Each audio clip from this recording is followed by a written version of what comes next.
Great. Good morning, everyone. Welcome.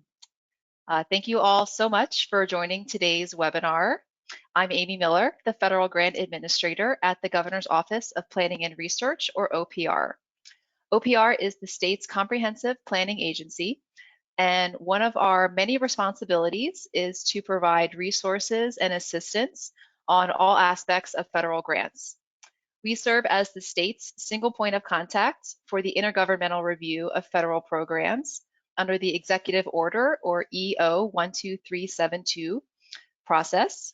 And we hold trainings like this one to encourage and improve the ability of people and organizations in California to pursue and manage federal grants. So my contact information is here on this slide. Please feel free to reach out to me personally with any questions that you might have about federal grants. Next slide. And you can find many more resources like this at the OPR website under the link for federal grants. There you will find the link for the online portal to comply with the EO 12372 intergovernmental review process, along with a page full of federal grant resources like other trainings, reports, websites, and many other tools. And one of the best ways to find out about federal grants for your organization is by signing up for the Federal Grants e-list, which you can also do through this page. And this is a weekly email newsletter that highlights the new grant opportunities, federal funding news, and training events. Next slide. And before I turn things over to our presenter, I'd like to share a short disclaimer that the following information does not constitute legal advice and does not necessarily represent the views or endorsement of OPR, but is provided as a service to the grants community. And with that, I'd like to hand things over to our presenter, Julie Assel from Assel Grant Services. Julie is the President and CEO of Assel Grant Services, a nationally recognized leader in grant seeking, management, and training. She's a former president of the Grant Professional Certification Institute and is a Grant Professional Association approved trainer. We are thrilled to have her here with us today. And so with that, I'll turn things over to Julie. Thanks. Thanks, Amy, and welcome everyone. As she said, my name is Julie Assel, and I'm the president and CEO of Assel Grant Services. We are federal grant experts, writing proposals, helping clients implement projects, writing and managing federal grants for about 50 to 75 institutions of higher education, nonprofits, school districts, healthcare systems, and behavioral health centers every year. So today's webinar will focus on researching federal grant opportunities. Many professionals are asked by their executive directors or their board of directors if there are federal grant dollars that align to their organization's mission or activities that they should be applying for. But most professionals struggle to actually feel confident in their answers because funding from the federal government is so broad and, frankly, ever-changing.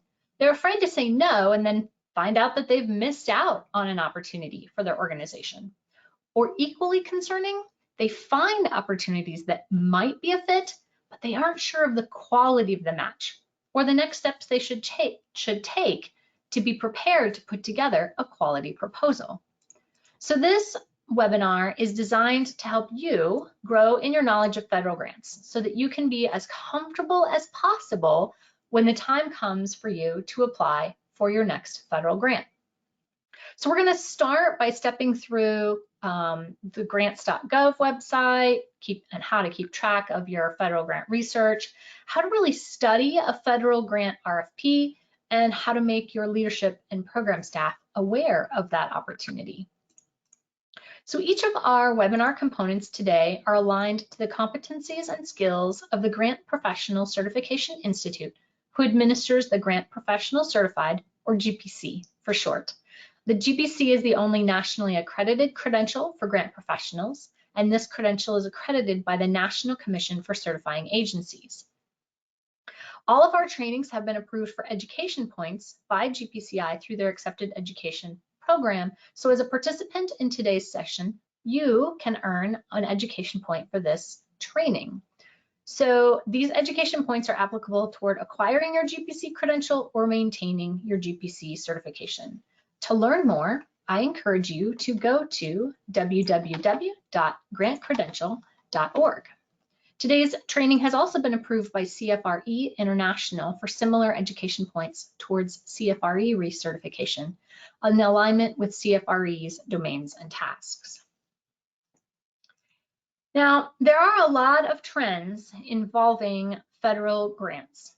You have department strategic trends, appropriation trends, the state trends, overall grant trends, and an examination of trends of the programs funded.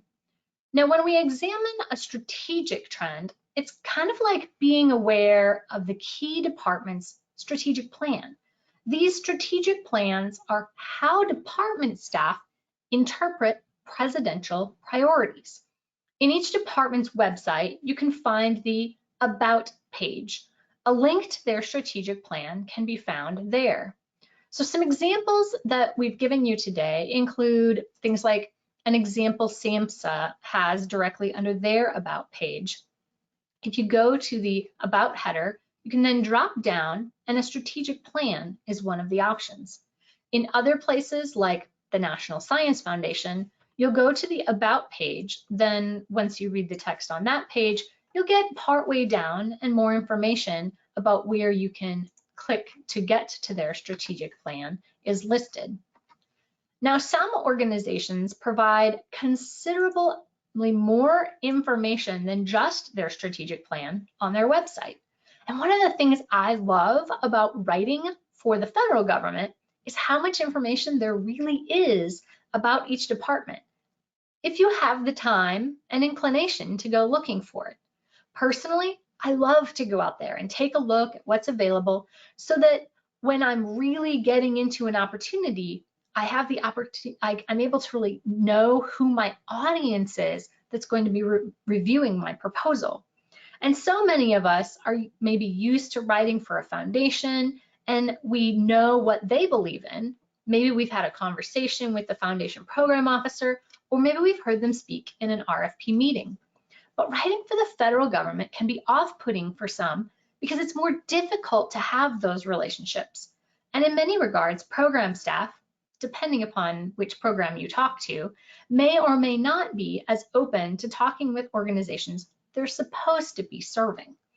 So being able to get in and read their strategic plan and maybe other documents that they have on their website helps you get to know them. Think of this kind of like reading an online dating profile before you have that first date. Another important aspect to current funding is understanding the original and most recent legislation that influences grant funding. Understanding the original legislation helps you understand the original intent of the funding. But over time, funding can and does morph based on who's in the executive and legislative branches. The legislatures are also influenced by societal trends, such as money driven to school districts related to protecting schools and providing for trainings for school districts and police departments around emergency procedures and mental health training, including things like behavioral risk assessment training and suicide awareness. We saw substantial changes happen, for example, after the series of school shootings that happened. It started after Sandy Hook and kind of snowballed after that. And there are actually now quite a few opportunities out there related to that. But some people automatically go out and just take a look at the Department of Education. And many of these grants actually are under the Department of Justice. And so we're going to talk a little bit more when we look at grants.gov on the best ways when you're not exactly sure where to find an opportunity to go out and look in a way that provides you the broadest view of what's available. Now, each department provides this slightly differently. I personally really like how the Department of Education provides it. For example, they tie it directly to the program. So when I go look at the, let's say, 21st Century Community Learning Center program, they provide me the original legislation, and then they provide me the most updated legislation. But other departments might just list that as a resource. For example, the Bureau of Justice Authority out of the Department of Justice has the Stop School Violence program that I was kind of talking about earlier. But when you go to look up that grant opportunity, it's listed under resources. And I really encourage you to take a look in both of these locations as you take a look at the original legislation, because some of the guidance there is very prescriptive about what exactly needs to go into the grants. Other things, though, are more general concepts. Now, just like you might look at how much money a foundation is giving and how big its grant awards are, you can do the same thing with federal grants.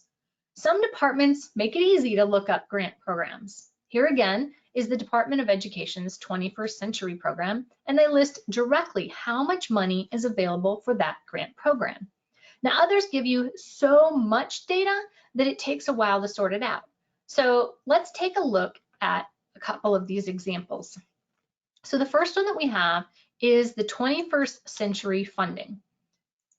And if you take a look, you will find that it lists how much has been appropriated. That's kind of their word for saying how much money is in the bucket. And then there's a listing of how many new awards you anticipate. This is the average new award amount and then kind of what the range is. But you can also see how much historical data is available as well. And I really like this format because you're able to see it all there in an easy snapshot. But the reality is that you do have other programs which provide you a lot of information, which of course is incredibly helpful, but it can also be very overwhelming. For example, the National Institute for Health provides a whole lot of information about their different funding facts. And if you can do really advanced searches depending on queries on exactly what you're looking for. But the reality is that they put most of this information pretty far back. So we could be looking at something like fiscal year 2017. So perspective for you is that now we are in fiscal year 2023. So information isn't that helpful to me as a grant professional because I'm trying to figure out what grants will be coming out in the future. For that, we really need to take a look at the president's budget and the legislature's response. The Office of Management and Budget provides the most comprehensive view of the current and past president's budgets. And we typically start to hear about the president's budget at the State of the Union in January, and then a draft is typically provided in the first quarter. I always hope that this is going to be in early February, but if you follow any of this information, we're actually expecting this information to come out this week, in fact. And again, because these are federal websites, you're going to find a lot of information on there. If we go to this link directly, you'll find that they don't just provide information on this year's budget. They also provide information on previous year's budgets. So what you can see here is the budget for the future. This is what our current president has proposed going forward, and it kind of guides you to an idea of what his initiatives are. But then you can also take a look at historical tables, past presidents, past budgets. And if you've never looked at these things before, it's actually kind of fascinating to go out here and kind of take a look and say, okay, so how does this year compare to all the details, the budgets, the analytical perspectives? They've got appendices, they've got all this detail about what the president's proposing to do. But that's kind of different. And then you have all these previous budgets, both the current president's, and they name them and what kind of when they published them. And you can go out there way back to like 1996 and give it a look and say, okay, well, what did President Clinton put out there? But the reality is that you have the president's budget, which doesn't always make the budget into law. Various appropriation committees and subcommittees within Congress then decide how much money to allocate to each federal agency. Now, if Congress cannot agree on 12 separate bills, it can pass an omnibus bill with funding for multiple areas. And as we've seen many reminders in the past, including this one. Congress, the Constitution put Congress in charge of the budget, and that meant that they don't always agree with what goes into the president's budget. They have the authority, though, to change it. So I would say that a lot of legislators will have to, kind of fight their battles, and typically everyone loses something in getting what they feel is important. So when the question becomes, how do we decide what's important? That's where, politics come into play. But this gives you an idea of saying, okay, here there is a budget. And if you hear people say, oh, the president released his budget, where can you go find it? And where are all these different appropriation bills or omnibus bills? The current budget year that we're in right now, they passed that omnibus bill the week of March 11th, which was a Friday, and the president signed it on Friday. So we have the ability now to finally be living under a budget that they should normally pass, like, I don't know, in the fall, even before October 1, ideally, since that's when the federal fiscal year starts, but they didn't. So we got a variety of continuing resolutions and a giant omnibus bill that we all get to sort through. But the reality is that state trends and understanding what federal funding comes to your state is an important part of tracking federal trends. Legislators are there to represent the interests of the people in their state. And if a grant program has never given money in your state, or maybe your region of the state, you can make your state representatives aware of this inequity and how your program is meeting a significant need in their district. Typically, grants have some kind of language in them that take geographic distribution into account. This is how a grant can be given to an organization who actually scores lower than another. For example, perhaps a grant has all the highest scoring grants in Florida. They may choose to give grants to California and Illinois because they're the next highest scores, and that provides geographic distribution, kind of necessary to get those funds put in the budget again in the future. Because the reality is they need those votes to keep the funding that supports those grants in the budget. Otherwise, legislators don't see the benefit of the program for their communities and their constituents, and are more likely to vote against the program in the future. So, how do you influence legislation? Now, we are not supposed to lobby for particular grants. Some people say, especially if you are a nonprofit organization. Instead, what we recommend to everyone looking to apply for federal grant funding is to make their federal legislators aware of their programming. You can invite them for a tour, make a one-page bullet point summary for their staffer on the need and your role in providing services to meet that need in the community. Now, don't make this a one-page proposal, like from a grant request perspective. That's too many words. They're not going to read it in that much detail. You're actually more likely to capture their attention if you can keep it to like easy bullet points, and don't feel slighted if a staffer meets with you instead of the congressman, because frankly, they're the person who helps the congressman remember those details anyway. And some staffers are actually tasked to specific areas like healthcare or education. So in getting this information in their hands, you're allowing them to combine it with other information that they have, maybe to bundle things or to see how it relates to other priorities that that congressman is advocating for. But don't be surprised if you get a call because they then want to spotlight your program if you get funded. And we do get asked the question, should our representatives write a letter of support for our grants? And the reality is, if your grant allows that, absolutely. I'm a huge advocate of that. The reality, though, is that not all representatives will do that anymore, and not all programs allow it.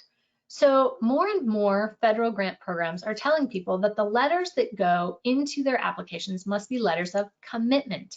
So your legislator can't commit to do something unless, of course, they're actually doing an activity in the grant. and in which case, that's great. But a lot of times that can't be the case. Instead, you want to make them aware of it, and then they can work in back channels to have those conversations. But the other piece is that they may ask for something from you in return. A lot of times the same bullets or kind of short summary is required. I've also had a congressman ask me for the SF-424 cover sheet that the federal government requires when you submit a grant. So they kind of have all the basic information when they do this as well. And I've had a congressman also ask me if this is something we're doing in partnership with other people and how many applications come to the state. Do I know of anyone else that's applying for it? And actually, we went through this situation in which 3 entities from the same county were going to be going after the same federal grant related to Head Start and early Head Start. And the money was kind of up for grabs that year. So the federal legislator said, well, if we're going to have multiple agencies from our county applying for this money, and the money is really only being designated from our county, we really have to stay out of it. We can't choose to support one over the other. And the reality is this money is coming to our district anyway. So there's no political capital for them to spend or benefit for them to receive. When they do that, though, it's not unusual for them to be notified first of the award. I've had at least a couple of my grants now in which it was my senator who called me to say, hey, you don't know this yet. Guess what? You're about to get funded. And we were really excited. And by the way, I'd like to come and visit and be part of your announcement to the community. Let's talk. For example, one of our recent clients received notification of a grant from the Health Resources and Services Administration via an email from her senator, even before she was notified by the agency itself. So be aware that there may be a certain degree of potential public relations strings that may come along with these types of things in the end as well. But I think they're all things that help you in the end. Now, knowing how much money is coming from a grant program to your geographic area is obviously incredibly important. But I also recommend examining the actual grants awarded. What grants are most similar to your services or to the population you serve? And as you dig into the grant opportunity research, you'll look at grants currently available and the grants that have been awarded for, let's say, the last 3 years. How do the grants which fit with your programs align to the department's strategic plan and appropriation? Are you prepared to implement a similar grant to the ones that have been awarded? Now, the next layer down is program trends. And honestly, this is where the rubber meets the road. The grant professionals who understand federal grants and specific grant programs have examined the abstracts or full proposals of awarded grants. They may have gotten them off maybe the department's website, or they may have requested some via the Freedom of Information Act, also called FOIA. In these awarded grants, sometimes you can tell in the request for proposal or RFP what data the department requires in the needs section, or what evidence base are people citing in their services, what kind of evaluations are expected, maybe whether those are internal or external, formative or summative. And the reality is, what you're doing is you're looking at it and analyzing whether you have the capacity as an organization to run a program like the ones that are being funded, or even if it's a good match, or if you're just not going to be competitive because of the type of program they're really looking to fund. These are all key areas that you should be examining to know whether you should be going after a particular federal grant program. Now, before I go on to researching grants on grants.gov, does anybody have any questions about trends, all these different layers of trends?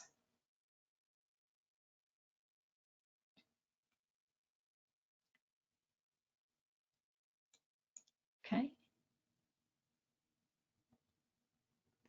I don't hear any questions so far. If you've got questions, feel free to put them in the chat or the Q&A. I do have a colleague, Timothy, who is curating questions along the way if we need them. So now we're going to take a look at grants.gov and department websites. Okay. Julie, I'm sorry, I just wanted to, there was one question to go back a slide to the grant Absolutely. trends slide. Yep, hold on. There we go. Yes. Is the question just simply go back to that slide? Yeah, just take another look at that. Sure. Thank you. This is a part that I think that a lot of people don't think to do.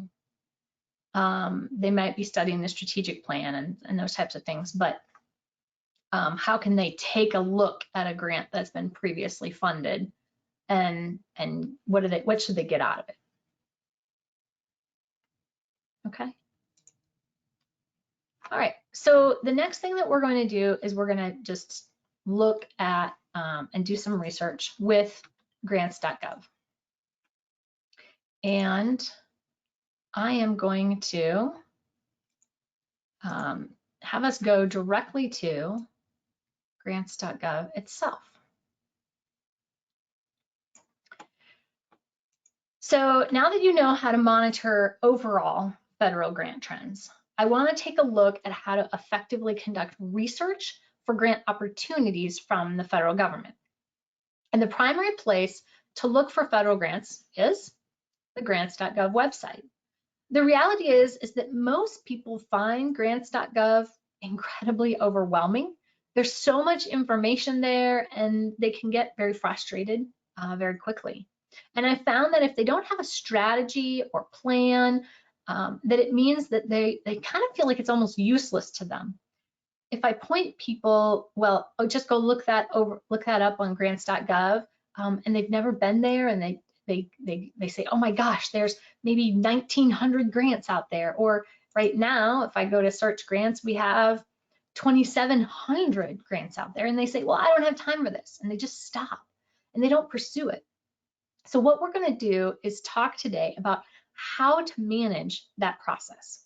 So the first thing you can do is just simply type in www.grants.gov as the URL, and the primary bar along the top, third from the left, is search grants. And this is actually the page I keep saved in my favorites. Okay.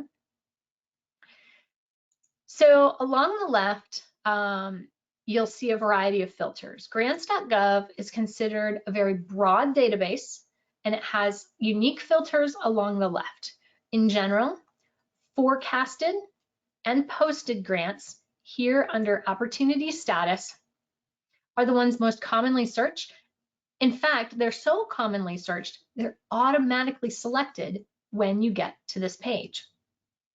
I also use the closed opportunity status if I know a grant opportunity was available within the, let's say, the current fiscal year, but it closed in like January, and I want to learn more about it before it comes out later in the year. Actually, a better example would be if I saw it come out in like November, because we're in the new calendar year, but it's still in the fiscal year. So closed is within the fiscal year.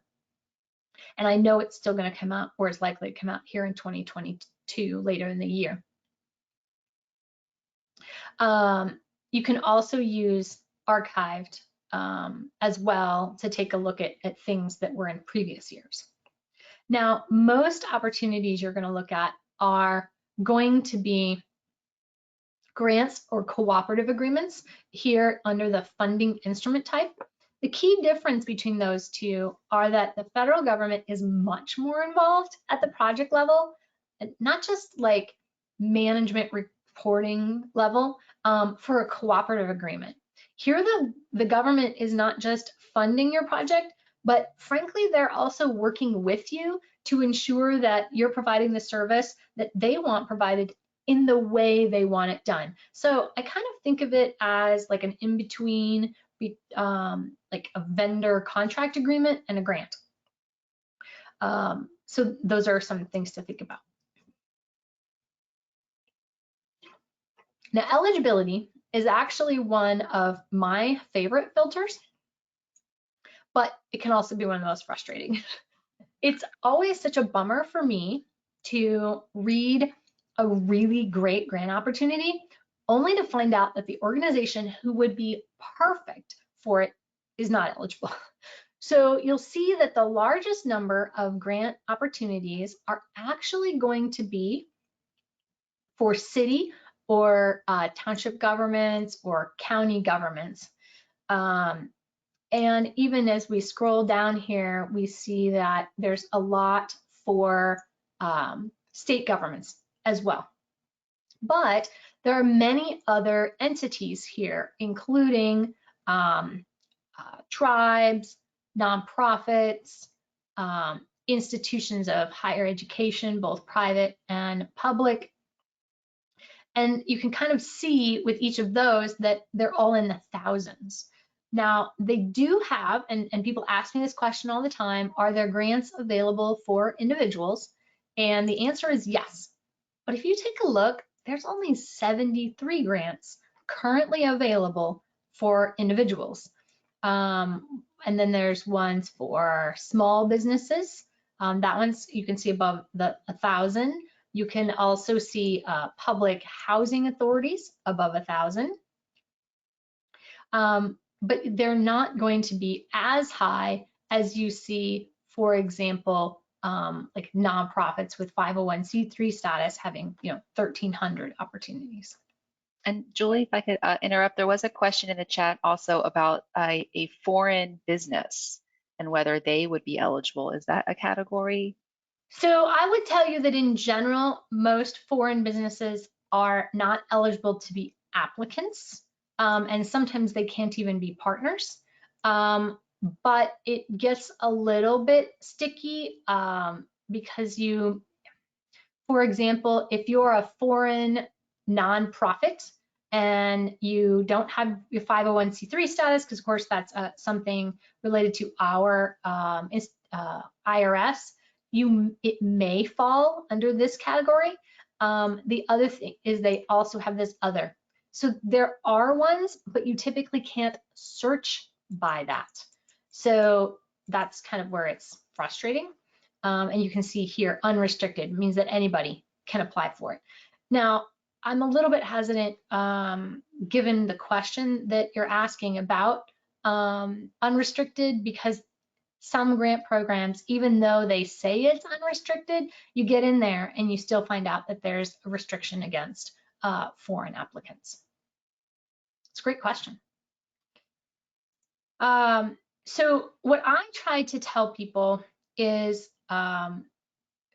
don't just think about the opportunities for which they can apply, but also think about opportunities where another organization is the applicant and they're a partner in the project.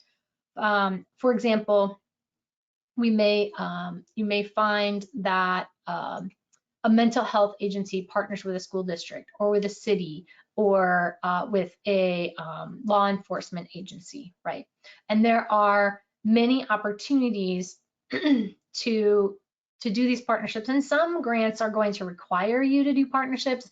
Others may simply say that it's advised or they can do it. I also take a look at a grant opportunity, and we'll talk a little bit more about this later in our presentation, but I take a look at a grant opportunity and say, do I do all of these things? Do I do the majority of these activities, or do I do like maybe only 20%? And if my organization is only doing, less than half of the activities, do I reach out to another organization and have them be the applicant? I've also seen people who don't have much federal grant management experience choose to not be the applicant, but instead kind of lean on other organizations in their community to be the applicant, and then they're a sub-recipient, and that helps them without quite as much pressure on the reporting aspect, and kind of get to know those federal grant management guidelines and really build up their skills, their reputations, their policies and procedures to be an effective grant applicant on their own. So then the next category is categories, right? These are kind of like areas of interest that you might put into, let's say, other grant databases. But I do want to tell you that these definitions are not very clear. Like the first one might seem like it makes sense, right? Oh, hey, agriculture or arts. But as you scroll down, you'll see things like employment, labor, and training. And you'll think, oh, well, that's where I would get grants from the Department of Labor. But the reality is, you might also get them from the Department of State, USAID, or the Department of Interior for other counties, or the Department of Justice, the Department of Labor. So someone asked the question about foreign entities, for example. And what I do with employment, labor, and training, one of the things that I take a look at are agencies that come out of the Department of State, because they might then be NGOs, for example, non-governmental organizations that are foreign organizations that may be applying for grants through the Department of State.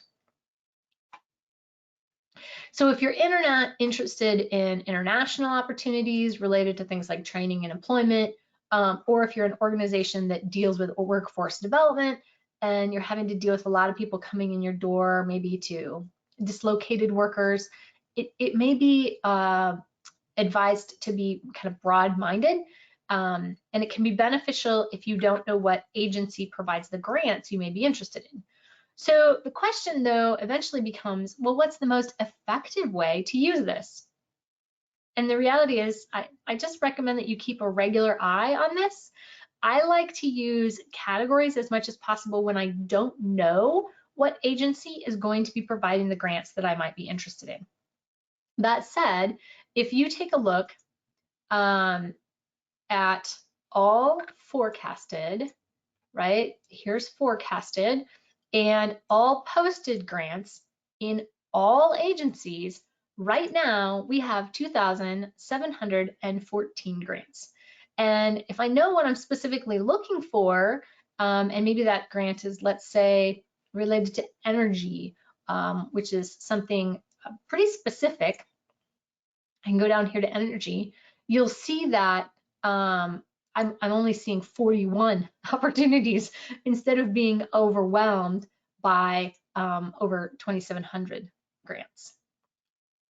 Okay. Another really great way to keep things broad or make them very narrow is to take a look at agency, our next kind of filter here along the left. And if you don't know what agency you're interested in, you're going to want to keep it as broad as possible with all agencies. But for example, I have a client that's interested in what's called comprehensive community behavioral health organizations. They provide substance abuse and mental health services. And they've actually tasked me to look at, well, what grants come out of SAMHSA? That's the Substance Abuse and Mental Health Services Administration. And a while ago, before I really knew much about SAMHSA, I would scroll down here and I'm like, I don't see anything out of SAMHSA, but that's because SAMHSA is actually a sub-agency under the Department of Health and Human Services. There's actually quite a few sub-agencies underneath that department. So I kind of click on this little box here with the little plus, and I can then scroll down until I find SAMHSA, and I can then click on SAMHSA, and you see that I'm here at the end, and that really narrows down what I'm looking for. And you can see here that we have some grants that are posted right now, lots of deadlines here in April and May, grants that have come out here in February and March. And then there's quite a few of them as well, which have been forecasted, which means on the 24th of March, SAMHSA said, okay, well, here's some other things that are going to be coming in the future. Now, another way to handle this would be to take a look at archived grants. You see that SAMHSA really hasn't closed many this year, but is to take a look at archived grants and within SAMHSA, and being able to see what things happened in the past. So if I were to go, fairly far back, I can see previous years here as well, with things that closed maybe in like last year in 2021. Okay, so these are the filters along the left. And another way that you can do is keyword, right? A lot of people are familiar with the idea of keyword searches in databases. And a perfect example, though, of how delightfully quirky the grants.gov system is to look for, let's say, COVID-related funding, right? So if I type COVID into the keyword search box, and you can't type enter afterwards, it would be really nice, but they don't. So you have to click the search button. You first want to take a look at all agencies, right? Because that funding is being funneled through all kinds of departments. But the other thing to realize is that the keyword of COVID can be inside the RFP, not just in the name of the RFP, right? So you'll see here, for example, combating COVID-19 grant program. That's pretty obvious, but you can also see some of these more international opportunities where they're actually talking about, like as an example down here, COVID as a family of viruses, which of course we've all learned it is, but you can see things at the international level with like USAID or Department of State, or the CDC may be talking about the COVID family of viruses. So it may be in the actual RFP, and it may not be specifically referring to COVID-19 and the current pandemic. So just heads up for you as you take a look at some of these opportunities. So as you review opportunities through the keyword, you also want to make sure and be aware that kind of like other maybe foundation databases or the databases that you may have dealt with, that typing more than one word increases the number of grant opportunities which come up. So for example, let's use the word homeless, right? So here we have 27 matches with homeless, but if I type homeless youth, I get 446, right? But if I want the phrase homeless youth versus two different words of homeless youth, here I only get 6. You'll notice along the left, it's given you information about where these grants are found, right? If I look down here in the agencies section, and I kind of click through to say, okay, where are these for? Administration for Children and Families, and the Health Resources and Services Administration. And then there's one here under the Department of Labor right now, which is under the Employment and Training Administration. So these are places that in the future you can then say, okay, well, so similar to homeless youth, maybe I need to be looking under employment and training, or I need to be looking under the Administration for Children and Families, and I can just keep my box like here, like this, and then I want to just look at homelessness, for example, as a whole, but in that same department, and versus homelessness in general, and that way it still keeps it narrow, and you can kind of see back and forth how you can manipulate these to get at the opportunities that are most likely to fit with your particular agency. Now, if I take a look at something like suicide, for example, Here, a lot of organizations are interested in providing services either for individuals who are struggling with mental health issues that might lead to suicide, or maybe they're looking at training professionals in schools, things like that. So I like to sort by close date so that I can see opportunities which have due dates, honestly, the farthest out, so that I have the longest time frame to get my team together and make sure that we're putting together the best proposal possible. I can then take a look at closed grants here in the opportunity status along the left and see what has already been closed. Now, if it's been closed for several years without an opportunity, let's say posted in the last 3 years, it may not be coming around again. That said, you do need to take a look at the original legislation, as I mentioned earlier in our presentation, or at maybe the department priorities in their strategic plan to see maybe whether it's a grant that comes out on some kind of cycle, right? Maybe once every 3 years or once every 5 years. Most grants don't go all the way out to a 5-year cycle, but there are exceptions. For example, the Department of Education has a grant called Ready to Learn that was only available once every 5 years, and the last time that it was put out was actually in 2020. So if I was trying to see, hey, 2 years ago, if it was going to come out again, the best way to do that would actually be to take a look at the legislation's appropriation to see if there was money allocated for this grant program. And then, how far down the road you go with preparing for a grant before it comes out really has to do with your own agency's risk tolerance. So you want to keep that in mind. As an example, we started working with some agencies last fall because SAMHSA forecasted a grant called CCBHC, Comprehensive Community Behavioral Health Centers, and they said that they were going to release that grant opportunity at the end of December, like right as the year was turning over.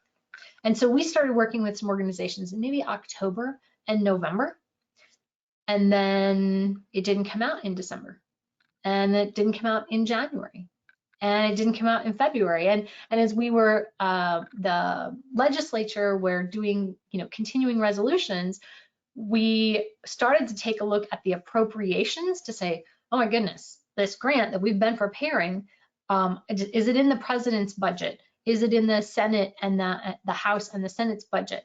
And is this really actually going to make it into the final bill? And the really great news is that for our particular case, we felt pretty confident. We had to put a stop on the work while we were waiting, but we were pretty confident that it was going to make it into the budget because it was in the president's budget and the House's budget and the Senate's budget. The amounts were different than the original forecast, though, and they varied amongst the three. But we did see that in all 3 cases, they were actually looking to put more money into that grant program than they had in the original forecast. So one of the reasons that SAMHSA didn't release that grant opportunity is because they wanted to let people know that there was going to be more money available. Now that grant actually came out, I don't know, maybe a week or 2 ago, finally, and the 18th, and they actually split the grant opportunities. So now there's 2 grant opportunities available, one for people who are seeking to become CCBHCs and one for organizations who are CCBHCs. So that is kind of points to why they delayed in putting out that forecast. They ended up splitting it up. Okay? So those are various risk tolerances, because we've also been in situations where they just never released it. Priorities changed, money changed, and they just, the appropriation was never given. So I also like the posted date versus the close date here, because this allows me to see what just came out. Note, just because you see a date in the posted date does not mean it is currently available. It simply may be when the information about that grant was posted to grants.gov as a forecasted grant. And if you remember, I earlier showed you some opportunities from SAMHSA. Here, I'll slide down. And here, SAMHSA had, let's get rid of our suicide option here. Okay, try this again. Beauty of reset buttons with their system. Okay, so SAMHSA has 31 opportunities, as we talked about here in the posted, but even though it's listed here in the posted section, you'll notice that the opportunity status is showing a whole series of these as being forecasted. Now, I love forecasted opportunities, and I love the fact that more and more agencies are getting better about using that forecasted opportunity status. It makes it easier, but it also can be frustrating when they tell me that something was forecasted to come out, and then, like in the case of the CCBHC grant, it took them, let's see, 2.5 months before they finally released it. For example, we're taking a look right now. If I go back to my homeless youth example, you'll see several forecasted grants. There's no detailed information yet.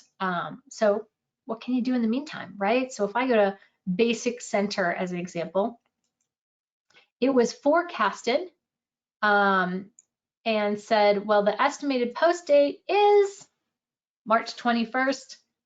If you're whether you're watching this live or not, today is March 30th, so it has not come out. And that means that there's no link to additional information here. So what can you do in the meantime? So what I like to do, if I'm, for example, interested in the Basic Center option, I can instead go to closed, or better yet, even, I go to archived. And what that allows me to do with Basic Center, you'll see here the whole series of Basic Center grants, is I can go back and search by kind of this opportunity title for Basic Center. I like it because it shows up basic more towards the top, obviously, because it goes alphabetical. You're not always that lucky, but I can see in general, for example, when did it come out in the past? So June here in 2010, and May, April, May. Here's a February, here's a May, here's a March, where they actually achieved it, getting March. But if you actually take a look last year, right? When did it actually come out last year? It didn't come out until April. And the year before that was also May. So they kind of have a history here of saying, yeah, it's going to be in March, and then it's not in March. So that gives you an idea of maybe when it might actually come out. And the other thing that I like to be able to do is to go to this archived information, let's say from last year. It's not a perfect system, but I can go to the archived information and go to the opportunity. They have taken that one down. A lot of times you can go to the opportunity and see what that RFP looked like in the previous years, so that you can use that old RFP to at least get a sense of what is involved in the program. Now, another option is if you're taking a look at an opportunity that is supposed to drop, it's supposed to drop, but who really has time to sit here and take a look at grants.gov every single day and say, is it going to drop? Is it going to drop? Is it going to drop? the reality is that that is a service that our company provides, the monitoring and researching of federal grant opportunities. But what I really recommend to a lot of organizations, and this is what our company does year-round, is choose one day of the week. We like to choose the beginning of the week to see what opportunities are brand new. And we might also take a look at more recent time frames here in the date range, maybe in slower times of the year. So most of the time, you only get 6 to 8 weeks to apply for a grant. So if you're not out there fairly regularly, you may miss opportunities. And using the posted date sort feature, I can find the newest grant available based on my keyword. Another option is to change the date range, which is kind of listed here, and to grants that were posted within a certain time frame. So like when we post these things, we always take a look at what's the information that was posted in the last week, right? And then we say update range. Aha, here we go. The most recent opportunity was the youth homelessness demonstration grant. Allows you again to narrow this down pretty quickly. Now, they don't have an option to sort by opportunity status, right? So of all of these different things coming across the top, you can see that I don't typically like sort by opportunity status here, right? My cursor, like I can highlight it, but it won't sort. And the reason for that is, again, because opportunity status is one of your filters along the far left. Agency, though, can be helpful if your agency is at the beginning or the end of the alphabet. Mine somehow rarely ever seem to be at the beginning or the end, but that's not always the case. I also, I could sort by opportunity number or opportunity title, but I don't always find that to be very helpful either, though I did show you the one earlier with Basic Center, where it at least brought that up to the top. And it obviously depends on what kind of opportunity you guys are taking a look at, okay? So any questions before I talk about how to manage all of this data that you'll take a look at?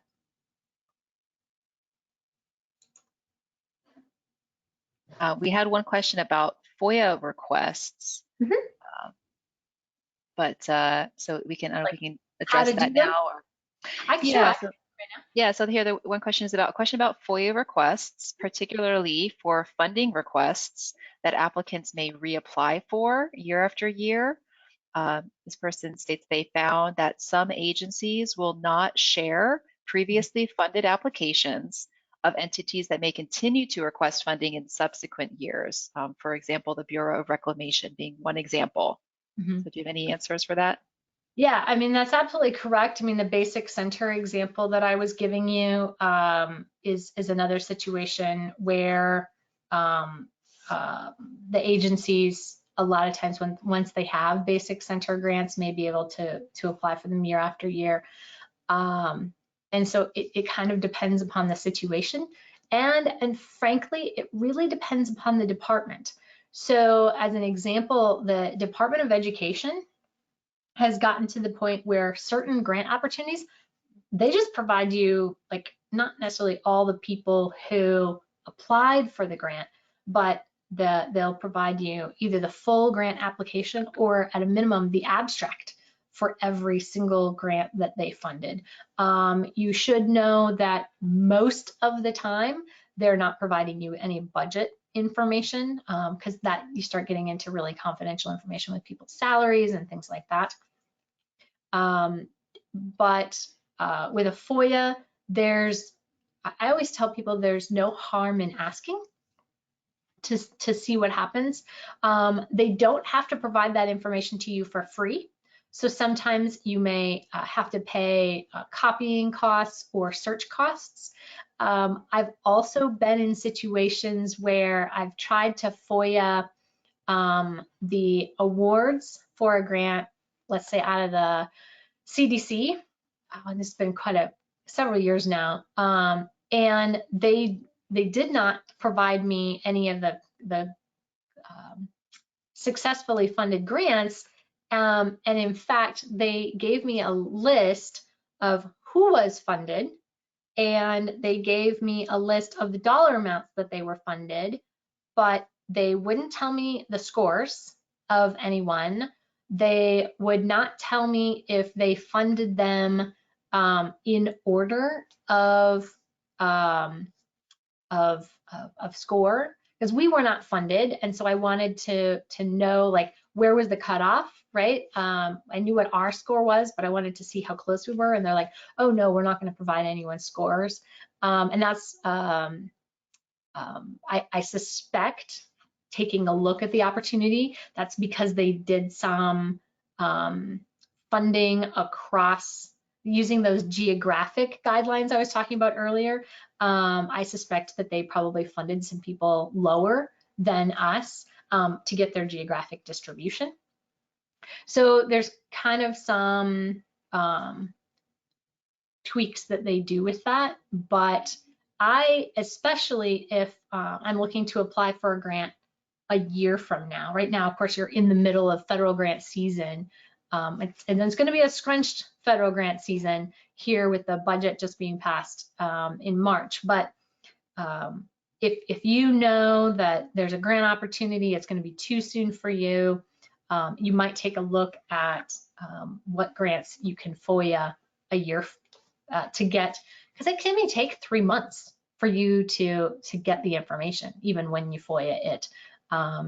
There isn't a standard time frame that they have to provide you that information. They have to respond to you by acknowledging your email, but they don't actually have to provide you with the information within a certain time frame, which is kind of a bummer. But the other challenge right now is the fact that a lot of these agencies are not fully staffed, just in terms of the economic situation right here, with so many open positions all over the country. Governments, including the federal government, is challenged with being fully staffed in some of these departments. So FOIAs can take a really long time. Some agencies are not very motivated to provide that information. That was kind of a long answer, but there it is. Okay, so I don't know about you, but one of the things that I found challenging when I first started doing federal grant research was keeping track of it all. And one option that you have for managing your federal grant research now with this new grants.gov website is to save your search. Now, when I say save your search, I need you to understand that you're not literally going to save the search you're working on, like homeless youth, but what it's really doing is saving the search criteria you're using so you can be consistent about it later. And the benefit to that is that if I've gone to all this trouble and I've gone through and figured out exactly what agency I want or what eligibility criteria I need, all of these different things, which honestly, from an efficiency perspective, I don't want to have to type it in again. So if I want to go back to it, or maybe if I can't remember when I saved it, then try and save that search. And then within this, I'll have all those same fields and I can name it. So for example, if I'm going to do suicide, right?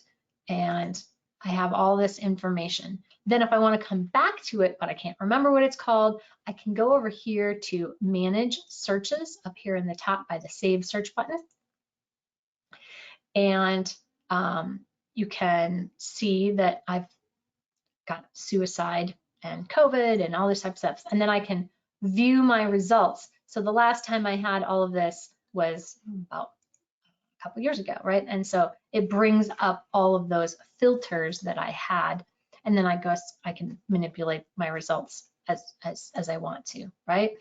Now, here I've got 46 opportunities. And I don't know about you, but sometimes I don't have the time to look through all 46 opportunities, even though this is filtered, right? Maybe I don't have the opportunity to go through all 46 opportunities at once. So one of the best options is actually to export that detailed data. So you see there big save search button here on the right, and I did manage surface. Right next to there is export detailed data. And what this does is it downloads to, if you're PC users, on the bottom left, a file as a CSV, or comma separated value file. I know it might look like an Excel file, but it isn't yet, so watch out. And I do actually recommend that the first thing you do is to save this as an Excel file right away. Otherwise, all the work that you're going to do with this file, like hiding columns, filtering, or sorting, actually is going to get lost, because those are Excel features, not features of CSV files. It's kind of like the difference between a Word file and a plain text or TXT file. Now, when you name it, know that the current title of the document is actually not just a random list of numbers. So up here in the top, you'll see that this is the date you did the search. So for example, 2022, those first 4 numbers is the year. 0330 is the month and the date. And if you look closely, 0405 is Eastern time, all the way down to 47, which is the seconds. Now, I personally like to keep the raw data, and then I actually copy and paste it into, I take all of this, I copy and I paste it into another worksheet to arrange it. And if you email me, I have a handout, which is kind of a procedure that we use for cleaning up this data.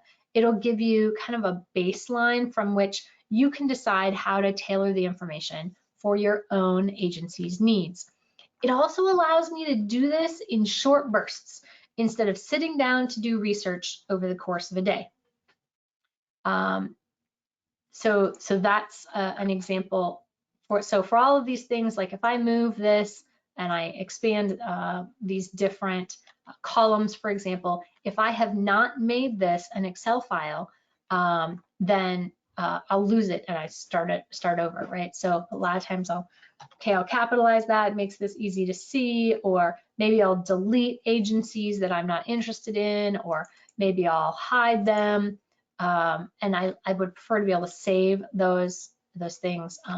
Or if I'm doing research and I say, okay, well, I've looked at these 3 and I've decided that I don't like any of these, or maybe actually I like this one, and so this is green and I'm going to keep it, or something like that, then I want to be able to keep those things as I'm looking through this data. Now, one of the things that it might be a little bit harder for you guys to see, but if you take your cursor, if you're following along either with me or doing some of this on your own, if you put your cursor over that opportunity number, you're actually going to see that at this point, this is a link, right? So you can click on it and it's going to bring up this opportunity, which from an efficiency perspective is marvelous, because you get to be able to look at this after you save it, and you don't have to go back in and find a search and all that kind of stuff. So just again, from an efficiency perspective, I love efficiency when I've got this much data to look at. Okay. Now, the next thing that we're going to talk about is how to study a federal RFP.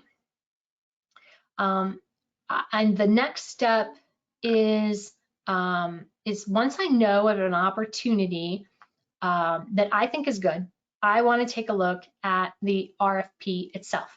I know that many grant professionals become overwhelmed with the thought of studying a federal RFP. They aren't sure just how much information is really needed, at what stage of the process. So we're going to talk through the initial glance for eligibility, a deeper look to see if it's a good programming fit, and then whether your agency is really ready to implement the grant if you get it. As I mentioned earlier, finding a really great grant opportunity and then finding out that you can't be the applicant is a real bummer. But like many foundations, the federal government is quite interested in organizations working together in partnerships to accomplish the objectives in their grant opportunities. Now, some grants will require you to have multiple partners. Others will simply make you document who your partners are. And this documentation can vary from grant to grant and from department to department. For example, a grant from the Department of Justice that's currently out required a very specific MOU to be completed by both parties. A grant from the National Science Foundation that was actually just due is recommending letters of support or commitment from school districts who are referral partners. And a third grant from CMSA might look for a list of organizations who are specific partners, meeting objectives, and letters of commitment.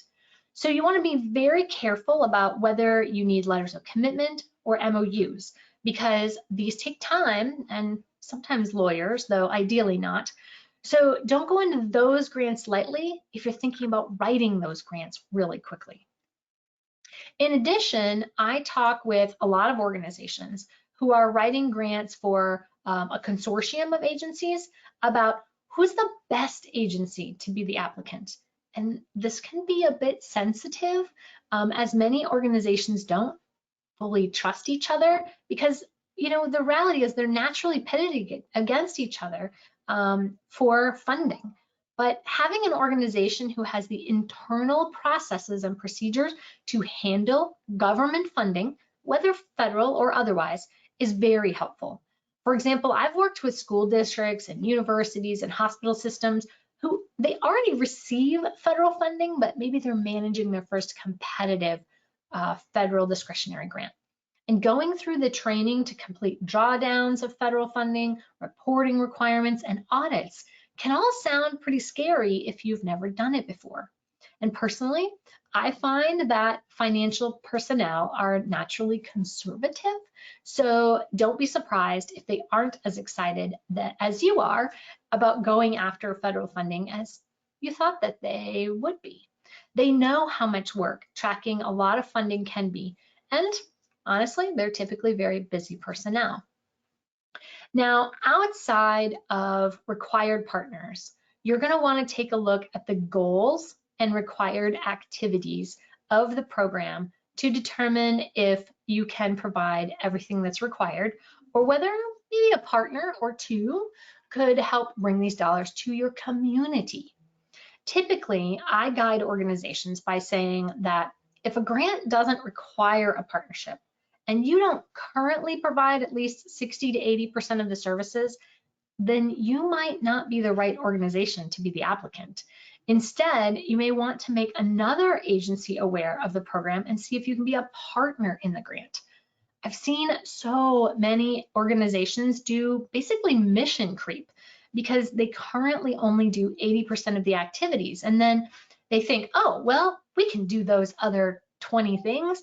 So they start a whole program in order to get this federal grant that only requires about 20% of it being related to that.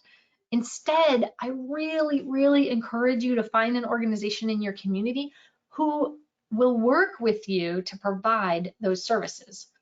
I do think that partnerships and grants are becoming more common, and they're a great way for smaller and newer organizations to get federal grant experience too. Of course, it always helps to be a good partner. Always understand what's required of you before a grant is submitted and after it's awarded. Help to provide data and make sure that you have a hand in how the program is being designed. I always encourage partners to request a full copy of the grant. But if you haven't been heavily involved in the project development, don't be surprised if there are things in the grant narrative you didn't know about. It actually can be quite a shock. Try to make sure you know who all the partners are, what services are being provided, and what kind of outcomes they expect to obtain. And speaking of outcomes, understanding what kind of outcomes the grant is expecting you to collect is incredibly important. The last thing you want to have happen is to get the grant and then realize, I can't collect or report on the data that I said I was going to deliver. Some agencies don't understand that many grants also have standard outcomes they have to collect in order, like maybe in addition to those outcomes their agency put into the grant narrative. These are kind of like common outcomes that the department uses to report to Congress on the success of their grant programs. If your program lines up really well to those outcomes, you help the department look good. If your program doesn't have solid alignment, you can get a program officer that doesn't really like your program and frankly can make your life kind of difficult for you. Now, many organizations aren't sure how to distill a long RFP into the key information that decision makers need in order to make smart decisions about federal grants. So we use something we call a solicitation summary. And this document allows us to study an RFP and provide this key data to your organization leadership. Again, you can email me a copy for this. Now, this first section helps you keep the opportunities sorted and kind of organized. Who's putting it out, what's the name of it, etc. The second section are those key dates, right? And the requirements. When is it being released? When's it due? Is there an LOI or some kind of pre-application required?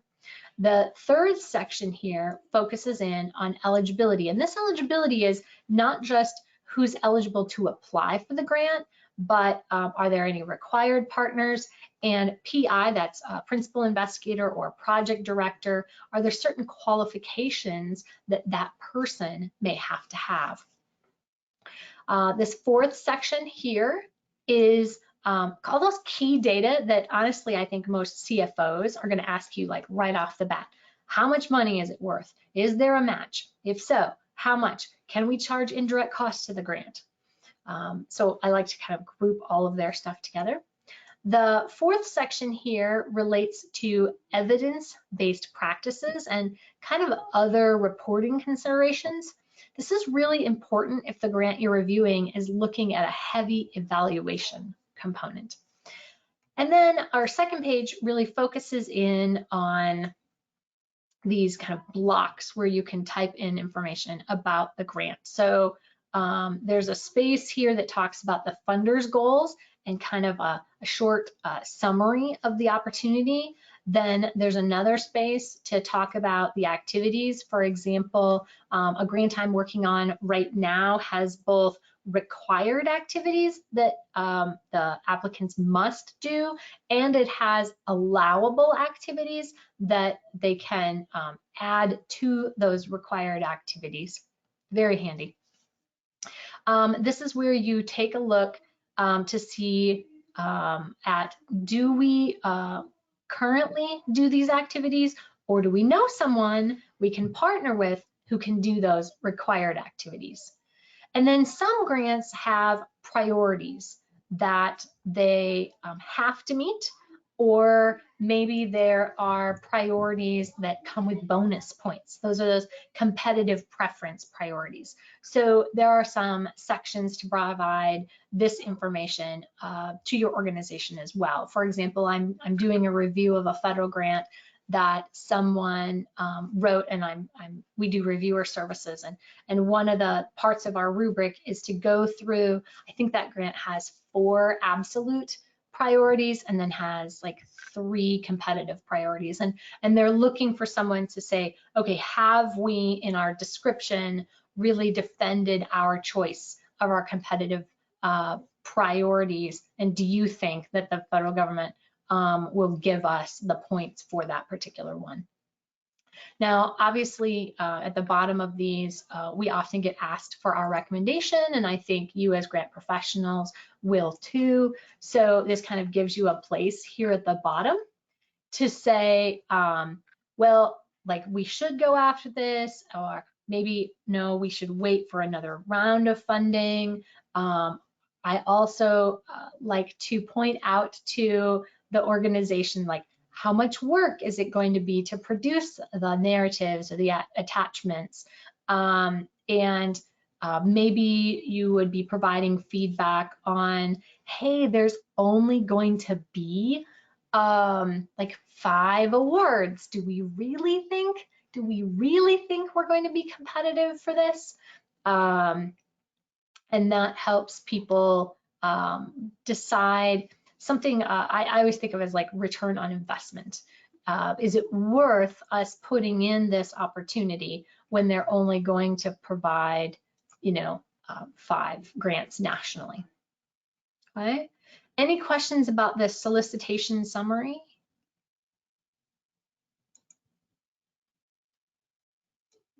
Now, we do have a question about, well, one question is just about the links being available with the slides, and we will be providing the slides afterwards. They're going to be posted to our website, and so tomorrow everyone will receive an email from us, and that will include the link to where the slides will be posted.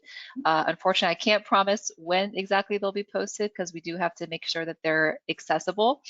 And so, but definitely by next week, we should have them up there. So you will get the link to that. And then there's somebody with their hand up that I'll get to them in a minute. But the other question is not about this exactly, but just in general about requesting debriefs for applications that may not be funded, and are federal agencies willing to provide a debrief? So the answer is it depends. I'm kind of curious from the person who asked the question what agency they're looking at. I would tell you that if you're considering an agency like in the sciences, right? Department of Energy, National Science Foundation, the National Institute of Health, some of those types of places, they actually are willing to talk to you about your project even before you submit and whether it might be competitive. And so they're also more likely to talk to you afterwards about why you didn't get funded. You should also, sometimes you have to request it. Again, it depends upon the agency, but you should get some kind of summary statement that tells you like how you scored. But each of those summary statements also vary by department. Some of them are just numbers and they don't really give you feedback on what you could do better. We have an internal conversation about this because really high quality reviewers will provide information for you about like if you, let's say you missed the mark, right? You didn't get a 5, you got a 4. They'll tell you why they took those points off. But some federal agencies actually discourage you from like knowing or getting too detailed in your reviewer remarks. Others of them will say, oh, I took this point off, and if you had done it this way, then this would have helped me to understand better this connection, or you would have gotten this much more detail about this area, and that's so much more helpful for then if you want to resubmit. So it does depend upon the department. Great, and so now we do have somebody with their hand raised, so I'm going to unmute Ruth Rhodes. See if I can. Hi, Ruth, what's your question?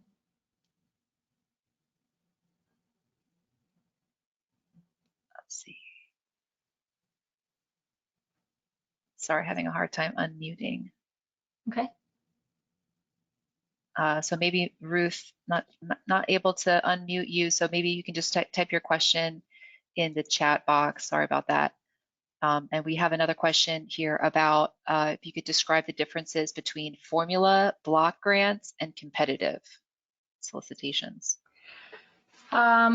Yes, so formula grants are grants that have a set amount of money that's being provided to the agency that is eligible. Most often formula grants are given to a particular type of agency, like the state agency, area agency on aging, or the state Department of Education, or the, something like that. And the formula grants, as the name describes, it may be based upon population. It may be the same amount given to every single state, which isn't always fair. It just depends on the situation, right? Like maybe how many entities they're currently serving, so on and so forth. So formula grants, block grants, again, are often given to a particular entity that is designed to use it in a way that is flexible to them.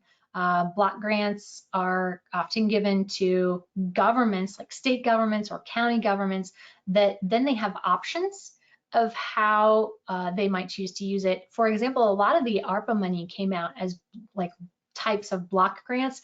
So counties were given X amount of dollars based upon their population, and then they could use it in a particular ways, but they got to choose how they wanted to use it. And then there are discretionary grants or competitive grants, where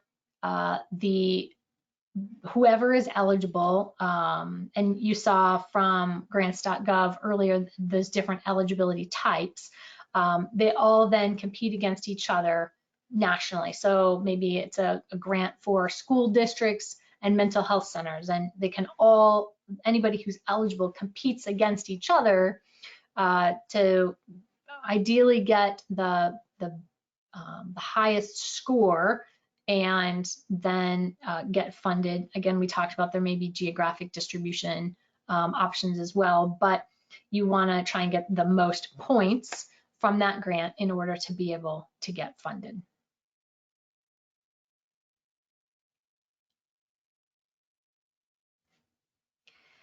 We do have a couple more minutes, so everyone can please feel free to use the question tab if you have any other questions you'd like to ask.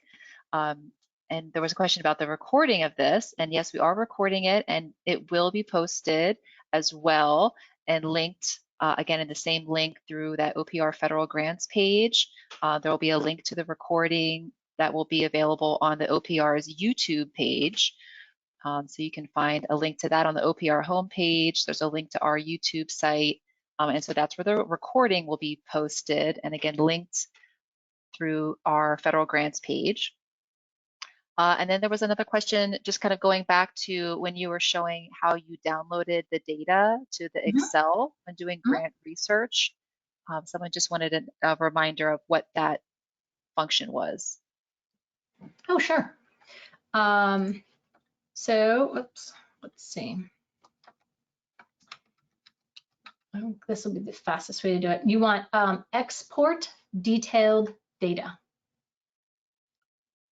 So when you're on grants.gov, right next to that big save search button is export detailed data, and it's whatever you've got up. If you're used to something like Foundation Directory Online, where you have to actually select each of the opportunities before you can export, that's not the case here. It'll export however many pages. Like here, I've got 110 pages or whatever. It'll export it all in one shot.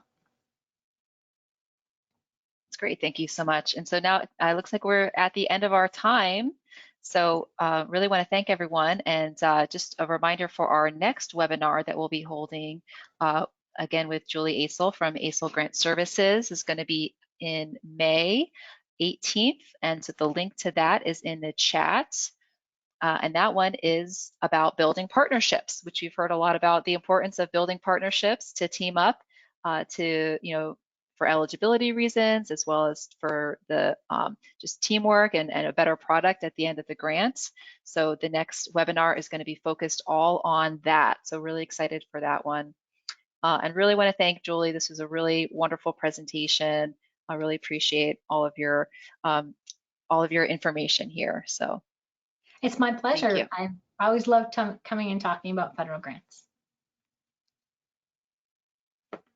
Great, thanks a lot. And so we'll end it now for everybody and hope to see you at our next webinar.